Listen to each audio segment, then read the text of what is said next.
आज मैं 12th class के इंग्लिश प्रोस का second chapter a fellow traveller के क्वेश्चंस को डिस्कस करूंगी। लेकिन उससे पहले इस लेसन की समरी पढ़ लेते हैं, जिससे आपको इसके क्वेश्चंस के आंसर देने में आसानी होगी। तो राइटर ए जी गार्डिनर लंदन से मिडलैंड जाने वाली एक लोकल ट्रेन पर बैठे और उस ट्रेन की स्पीड इतनी धीमी थी कि लेखक को एहसास हुआ जैसे ये यात्रा कभी ख़त्म ही नहीं होगी। जब राइटर ट्रेन पर चढ़े तो उस वक्त ट्रेन पर भीड़ थी, लेकिन जैसे जैसे ट्रेन सबर्बन स्टेशन पर पहुंची तो एक एक दो दो करके सारे यात्री उतर गए। अब ट्रेन के कंपार्टमेंट में सिर्फ लेखक ही रह गए थे। वो लिखते हैं कि उस अकेलेपन में आप जो चाहें कर सकते हैं, कोई टोकने वाला नहीं होता है। आप जितनी चाहें उतनी तेज़ बात कर सकते हैं, नाच सकते हैं, गाना गा सकते हैं, गोल्फ की प्रैक्टिस कर सकते हैं, कंचे खेल सकते हैं, यहाँ तक कि आप सर के बल खड़े भी हो जाएं या खिड़कियों को खोल बंद करते रहें, आपको कोई नहीं टोकेगा। आप जिस सीट पर चाहें बैठ जाएं और चाहें तो आप सीट पर अपने पूरे पैरों को फैलाकर भी बैठें, फिर भी कोई नहीं टोक सकता और आप उस आज़ादी का भरपूर मज़ा ले सकते हैं। जब लेखक ट्रेन में अकेले रह गए तब उन्होंने एक न्यूज़पेपर पढ़ना स्टार्ट किया। तभी एक मच्छर आया और उनकी नाक पर बैठ गया। उस समय लेखक को पता चला कि कंपार्टमेंट में उनके अलावा एक मच्छर भी था। कंपार्टमेंट में उनके अलावा एक मच्छर भी था। लेखक ने उसे उड़ाया, वो उड़ गया, लेकिन दोबारा आकर लेखक की गर्दन पर बैठ गया। लेखक ने फिर से उड़ाया, वो फिर से लेखक के हाथ में उसके पिछले हिस्से पर बैठ गया और उसकी इस ढिठाई पर लेखक को बहुत गुस्सा आया। लेखक ने उसे मारना चाहा। लेखक ने उसे बताया कि उसके ख़िलाफ़ बहुत सारे आरोप हैं जिसके लिए उसे मृत्युदंड दिया जा सकता है, लेकिन उसे कई बार मारने का प्रयास किया, लेकिन हर बार वह लेखक के प्रहार से बचकर निकल जाता था, जिससे लेखक ने ख़ुद को अपमानित महसूस किया। लेकिन धीरे धीरे लेखक को उसके प्रति सहानुभूति हो गई, हमदर्दी हो गई। उसने सोचा कि वो भी एक जीवित प्राणी है और उस नाते उसे भी जीने का बराबर का अधिकार है। वो मच्छर लेखक के लिए अब सिर्फ एक कीड़ा नहीं था, बल्कि लेखक ने उसे अपना सहयात्री मान लिया था और इसी नाते लेखक ने उदारता दिखाई और उसे माफ़ कर दिया। मच्छर के बार बार परेशान करने के बाद भी लेखक ने उसे छोटा नहीं समझा। लेखक ने एक फ़िलासफ़र की तरह जीवन और यात्रा को समान रूप से समझना शुरू किया। अभी वो ये सोच ही रहे थे कि एक जान पहचान के कुली की आवाज़ उसके कान में आई। कुली ने पुकार कर कहा कि वो अब अंतिम स्टेशन पर है और उसे यहाँ उतरना है। लेखक ने कुली को धन्यवाद दिया और ट्रेन से उतर गए। जाते जाते जब लेखक ने अपने सहयात्री यानी मच्छर को देखा तो वो लैंप के चारों ओर मंडरा रहा था। तो ये इस लेसन की समरी थी और अब हम क्वेश्चंस को डिस्कस करेंगे। Our first question is give a brief description of the train by which the author was traveling. उस ट्रेन का संक्षिप्त विवरण दीजिए जिससे लेखक यात्रा कर रहे थे। तो आंसर है the author was travelling by a passenger train. लेखक एक पैसेंजर ट्रेन से यात्रा कर रहे थे। It was the last train from London to Midland town. और ये लंदन से मिडलैंड टाउन जाने वाली सबसे आखिरी ट्रेन थी। Its speed was very slow. इसकी गति बहुत धीमी थी। And giving an understanding of eternity. और ये शाश्वतता की समझ दे रही थी, यानी ऐसा लग रहा था जैसे इसकी यात्रा कभी ख़त्म नहीं होगी। सेकेंड क्वेश्चन है why did author feel humiliated and how did he react to it. कि ऑथर को अपमानित क्यों महसूस हुआ और उसने क्या प्रतिक्रिया दी, कैसी प्रतिक्रिया दी। तो आंसर है when author made a deadly attack on the mosquito. जब लेखक ने मॉस्कीटो पर यानी मच्छर पर घातक हमला किया, घातक प्रहार किया। It dodged his attack with an insolent hiss. Dodged means है चालाकी से बचकर निकल गया। इंसोलेंट मीन्स है अपमानपूर्वक। ईज मीन्स है आसानी से।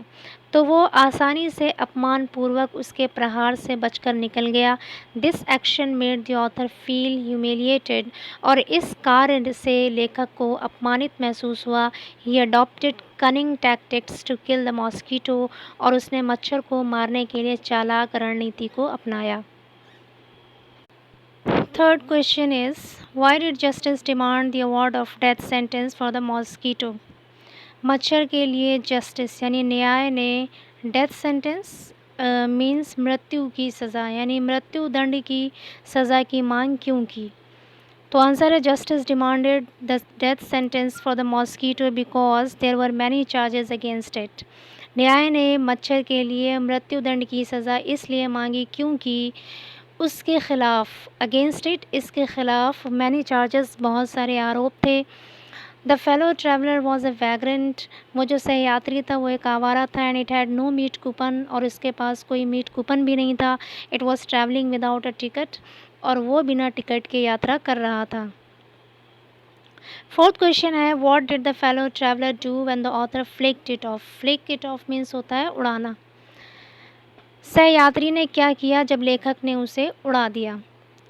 आंसर है the fellow traveller flew away and made a tour of the compartment. सहयात्री उड़ गया और उसने उस कंपार्टमेंट का एक चक्कर लगाया। It visited each window of the compartment, और वह कंपार्टमेंट के हर खिड़की के पास गया। It fluttered around the lamp, और लैम्प के चारों तरफ फड़फड़ाया। इट केम अगेन, और वो दोबारा आया। And had a look at the author's neck, और ऑथर के, लेखक के गर्दन पर देखा। फिफ्थ क्वेश्चन है what is according to A G. Gardiner the pleasant sense of being alone in the compartment. Compartment में अकेले होने का सुखद अनुभव ए.जी. गार्डिनर के अनुसार क्या है। आंसर है अकॉर्डिंग टू ए.जी. गार्डिनर के अनुसार while being alone in the compartment, कि कंपार्टमेंट में अकेले होने के दौरान one is free to do what one's likes, कोई भी कुछ भी करने के लिए आज़ाद होता है जो वो पसंद करता है। And there is nobody to object, और आपत्ति जताने के लिए या एतराज़ करने के लिए कोई नहीं होता। One can enjoy liberty without any restriction, और कोई भी बिना किसी रेस्ट्रिक्शन के, नियंत्रण के, स्वतंत्रता को, इस आज़ादी को एन्जॉय कर सकता है, आनंद ले सकता है। सिक्स्थ क्वेश्चन है why did the author decide to be magnanimous and merciful to his fellow traveller. यानी लेखक ने अपने सहयात्री के प्रति, मैग्नानिमस मीन्स उदार, मर्सीफुल मीन्स दयालु, अपने सहयात्री के प्रति उदार या दयालु बनने का निर्णय क्यों लिया। तो आंसर है in order to recover his prestige, अपने सम्मान को वापस पाने के लिए, फिर से पाने के लिए, the author decided to be magnanimous and merciful to his fellow traveller. Author ने अपने सहयात्री के प्रति उदार और दयालु बनने का निर्णय लिया। As these are the noble qualities of mankind, क्योंकि ये सारी जो गुण हैं वो मनुष्य के श्रेष्ठ गुण हैं, नोबल क्वालिटीज़ हैं। सेवेंथ क्वेश्चन है who was the fellow traveller, what relationship did the author develop with the fellow traveller. यानी सहयात्री कौन था और ऑथर ने सहयात्री से कौन सा नाता बनाया। आंसर है a mosquito was a fellow traveller, एक मच्छर सहयात्री था। The author developed a relationship of being another fellow मॉर्टल with him. मॉर्टल means होता है मरणशील या विनाश होने वाला।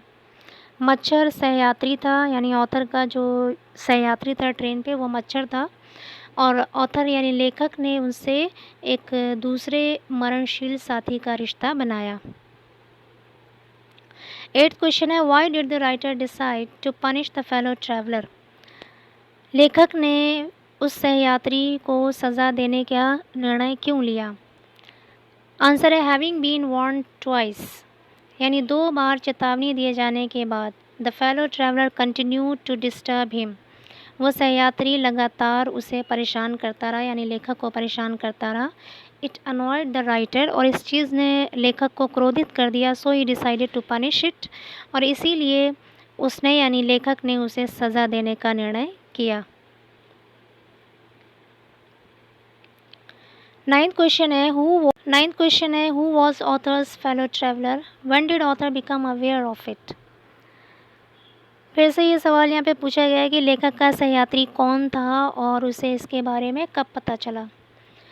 आंसर है a mosquito was authors fellow traveller, एक मच्छर लेखक का सहयात्री था। He became aware of its presence when he was reading the newspaper, जब वो न्यूज़पेपर पढ़ रहे थे तब उन्हें उसकी उपस्थिति के बारे में पता चला। And the mosquito came and sat on his nose, और मच्छर आया और उसकी नाक पर बैठ गया। 10th and the last question what are the advantages of travelling alone in a compartment. एक कंपार्टमेंट में अकेले यात्रा करने के क्या एडवांटेजेस होते हैं, क्या लाभ होते हैं। आंसर है while travelling alone in a compartment. Compartment में यानी ट्रेन के डिब्बे में अकेले यात्रा करने के दौरान we can talk to ourselves as loud as we please. हम खुद से अपने आप से जितनी तेज़ चाहें उतनी तेज़ बात कर सकते हैं। We can stand on our head. हम अपने सर के बल खड़े हो सकते हैं। सिंग गाना गा सकते हैं। डांस नाच सकते हैं। प्ले मार्बल्स कंचे खेल सकते हैं। Open and shut the Windows खिड़कियों को खोल सकते हैं और बंद कर सकते हैं। Do anything what we like और वो सब कुछ कर सकते हैं जो हमें पसंद है। विदाउट एनी ऑब्जेक्शन बिना किसी आपत्ति के। यानी जब हम कंपार्टमेंट में अकेले यात्रा करते हैं तो बिना किसी आपत्ति के हम वो सब कुछ कर सकते हैं जो हम चाहते हैं।